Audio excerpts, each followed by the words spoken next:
Good afternoon, John Verlin once again with On-Demand Advertising Solutions and another digital marketing update, number 66. Had an email over the holidays from a gentleman named Jared in Lawrence, Kansas, and he's got some good points here and good questions he'd like me to kind of go into. He'd been listening to several podcasts, has a small business in Lawrence, I believe, and just indicated the amount of elements I have been talking about as far as using your online marketing capabilities and how many there are. He indicates he's talked to several marketing people who have indicated everything, he says, from live streaming to mobile geofences to blogging to avatars, and just, I guess, wants me to summarize, get my opinion, I guess, on for next year, for 2018, what I recommend of all the elements out there that are the most important. Well, first of all, Jared, thank you for the email. I agree. It's the answer in a short form is consumer demand and consumer behavior. This, if you look at Sears, 150 years ago, they created a brand new idea, and that was a catalog to order by mail. That was the social media, I guess, of the day. That was revolutionary back then, because you'd go to a store, you drive 20 miles to go shopping, you'd bring your wagon or whatever you did and loaded it up and went back to the farm or whatever. But new ways of engaging customers. Think about Sears 150 years ago. They were doing the same thing, sending out product catalogs to order by mail, as I'm imagining how the mail began to go out west and more people were able to get it. Nothing's changed in that sense today. It's just new ways to mingle and get to know your customer. Direct mail used to be huge. I mean, it's not that it isn't. It's just that everything shifted from one industry to another. There's nothing real new about that. It's just, can you keep up with this to be able to be successful? Compared to, I keep bringing up your competition. If you're not jumping on these things, where are you going to end up a year or two from now? So I'm going to go over it real quick, some key points, I think, for 2018 and beyond. And I'm going to rehash a little bit because a lot of it is from what I've talked about this past 12 months. And really, it comes down to this past year, 2017, live streaming kind of came into the fore on Facebook, and now they're recommending, do a live video from your business.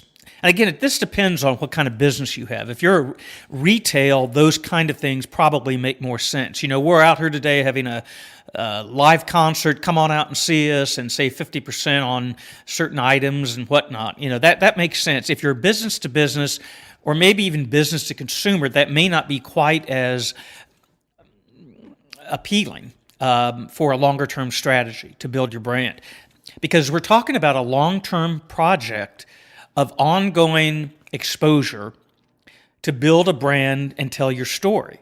And that doesn't happen overnight. And yes, you can use some of these items, these techniques, these technologies, geofencing, for example. You can send out offers within a 5-mile trade area of your business to people who have mobile phones. And that may be great for a weekend sale. You want to do it all the time? That's what you have to decide.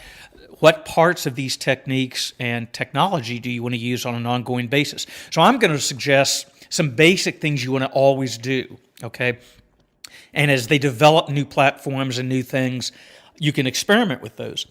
Now, one thing I want to point out, and I don't know if you've noticed it this year, Facebook and Google, really, their costs appear to be going up.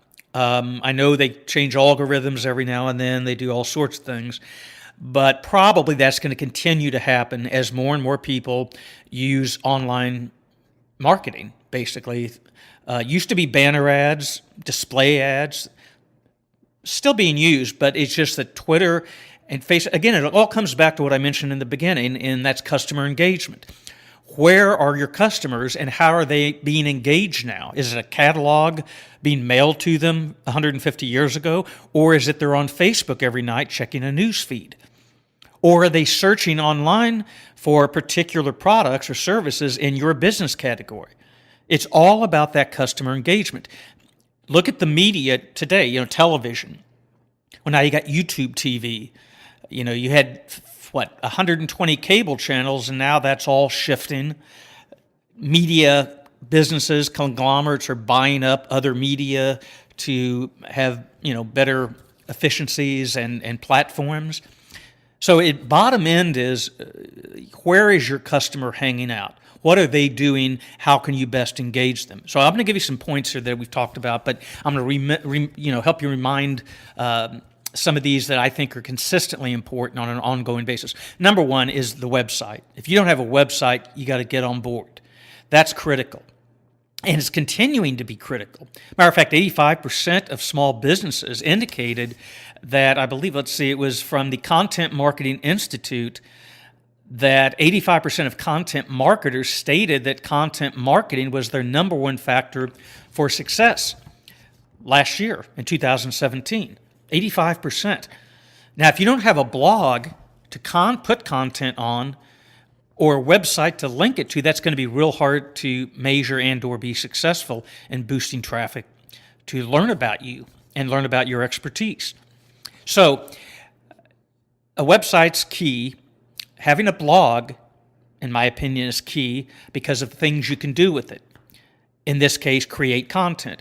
Now, there's several different levels of this we can talk about, and that is basic blogging, putting a post up every week in writing about your expertise. You can answer questions from customers based on, feedback from them, whether it's direct email feedback or a survey or however you want to do that. Then you've got, of course, everything from telling stories through animated videos or live videos or pre-recorded videos, which are great. For example, they call them explainer, where you can say, here's you on a video talking to the customer about an issue they have and how to solve it from your expertise. That's one way. The other way is we like animated videos because they're short and sweet, to the point, and you can get it across within 60 seconds. Nothing wrong with any other videos. They're all rich media content, which is what we recommend. But really, all of this ties in together. Yes, you have to do a number of elements, Jared, to be effective anymore. It's not just mailing a catalog. It's doing a number of things because your customers are engaged with a number of things, a number of platforms now. Look at your own behavior, for example. I don't know what you do or your behavior, but, I go to bed at night, I'll look at my Facebook briefly, newsfeed, and I look at the cute little cartoons or videos of animals or occasional person I know's comments or whatever. I don't spend a ton of time on it, but there are people who spend all day on it. So, do I check my Twitter all the time? No. But I know people who do. Do I watch movies on YouTube? Not a whole lot, but I do go to YouTube. I mean, it all depends on the customers and the prospects' most frequented platforms and their behaviors with that platform. It's what you want to influence. Okay, so explainer videos or animated videos are a great way to capture that in 60 seconds or less and get their attention. And if you promote them on those social media channels where they're hanging out, they now have a way to engage with you, learn about your brand, learn about your business, and decide if they want to do business with you or not. It all works together. And that's including your traditional media buys, whatever it's radio or TV or print or newspaper, it's all tied together to work together, okay? So another way we talked about the animated videos is, I guess it's all part of branded content. You could call it that. It's using content, really good content, and doing so, and particularly doing video podcasts like this, one reason I like them is the emotional engagement factor. People get emotional when they hear things. You can get them emotionally involved by discussing your expertise and telling stories about it, kind of like I do in these video podcasts. You hear some of my background, some of my thoughts. You may or may not agree with them, but at least you're engaged with that for a time being. That's my goal. And the same for you, Jared, is telling your story about your business in an emotional manner so people can enact with that and be attentive to that.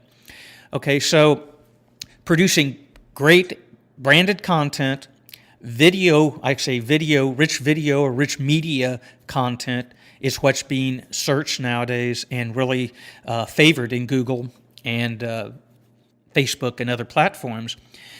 Then there's also the influencer marketing. You may have heard about that. Ideally, you would love to get somebody to hear about you and talk about you on their blog, on their Facebook, anywhere.